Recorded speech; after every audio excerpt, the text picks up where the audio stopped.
Nagpur media से बातचीत के दौरान रामनगर राम मंदिर के अध्यक्ष रहीम आगवारिया ने कहा कि उभाटा सांसद संजय राउत ने राम रक्षा पाठ के आयोजन को लेकर फोन पर अनुमति मांगी थी, जिसे मंदिर की ओर से मंजूरी दी गई है। उन्होंने कहा कि धार्मिक कार्यक्रम होने के कारण मंदिर को इसका विरोध नहीं है, लेकिन मंदिर परिसर में किसी भी तरह की राजनीतिक नारेबाजी, भाषण या घोषणाबाजी की अनुमति नहीं दी जाएगी। साथ ही युवा सेना को आंदोलन के लिए प्रशासन से जरूरी अनुमति लेने की भी सूचना दी गई है।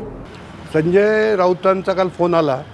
मी त्यांना म्हटले की माझा नंबर कुठून मिळाला, तर म्हणे काकासाहेब तुमचा नंबर मला मिळू शकतो. अत्यंत अरबीनी बोलले ते आणि तुमचं सहकार्य हवं म्हणे. म्हटलं संजय तू हिंदू आहे, मी हिंदू, तू राम भक्त, मी राम भक्त, तर रामरक्षा म्हणण्याकरता कोणाची परवानगी घ्यायची काही गरज नाही आहे. पण म्हटलं राम मंदिरात येऊन जर कोणी काही नारे लावले, कोणाला शिव्या दिल्या, भाषणं दिली, आंदोलन केलं, तर ते राम मंदिराचं पावित्र्य, कोणत्याही मंदिराचं पावित्र्य त्यांनी भ्रष्ट होतं.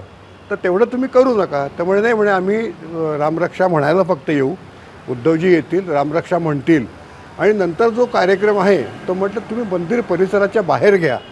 कारण रस्त्यावर जर कार्यक्रम घ्यायचा असेल तुम्हाला, तर काल युवा सेनेचे काही लोक आणि शिवसेनेचे काही जे उभाटाचे लोक ते आले होते.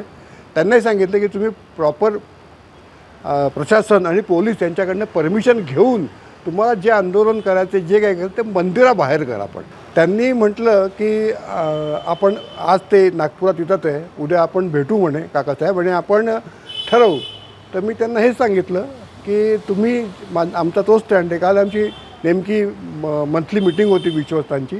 त्याच्यामध्ये आमचा सगळ्यांचा हा पहिलेपासून हा स्टँड राहिला आहे की हे मंदिर आहे, इथे रामरक्षा, हनुमान चालीसा म्हणायला परवानगीची गरज नाही. पण आमची एक अपेक्षा होती की जर यांचे 400-500 लोक येणार असतील, त्यांनी आम्हाला ऑफिशियली अजूनही इन्फॉर्म केलं नाही आहे. त्यांचं पत्र काही नाही. काल संजय राऊतचा फोन फक्त आला मला.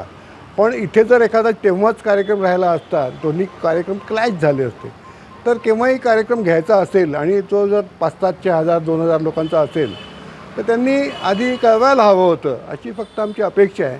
पण कोणत्याही रामभक्ताचं रामरक्षा म्हणण्याकरता आमच्या राम मंदिरात स्वागत आहे. उद्धव ठाकरे आले तर त्यांचं स्वागत कराल? नाही, रामभक्तात राम मंदिरात जोही येतो त्या सगळ्यांचं स्वागत होतं. काय कंडिशन्स? त्यांना सांगितलं की तुम्ही इथे या, रामरक्षा म्हणा, आम्ही तुमच्यासोबत रामरक्षा म्हणू, पण त्याच्यानंतर तुम्हाला तुमचं जे काही आंदोलन करायचं आहे ते तुम्ही रस्त्यावर कुठे बाहेर, मंदिराच्या बाहेर कुठेही करा. नाही, तिथे आता आपले मुख्यमंत्री जे आहेत त्यांचा 56वा वाढदिवस आहे म्हणून आपले माजी आमदार संदीप जोशी एक 56 कुंडी लक्ष्मी नरसिंह काहीतरी महायज्ञ करणार आहे. नरसिंह हे देवांचं त्यांचं कुलदैवत आहे.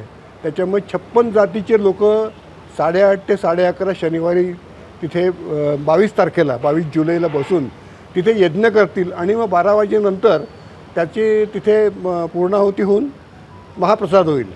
तर त्याच्याकरता कदाचित नितीन गडकरी येऊ शकतात. तर त्यांना विचारलं, मी मंदिरात येणार असाल तर आम्हाला तुम्ही परवानगी मागा, कारण म्हणजे हा नियम सगळ्यांकरताच आहे.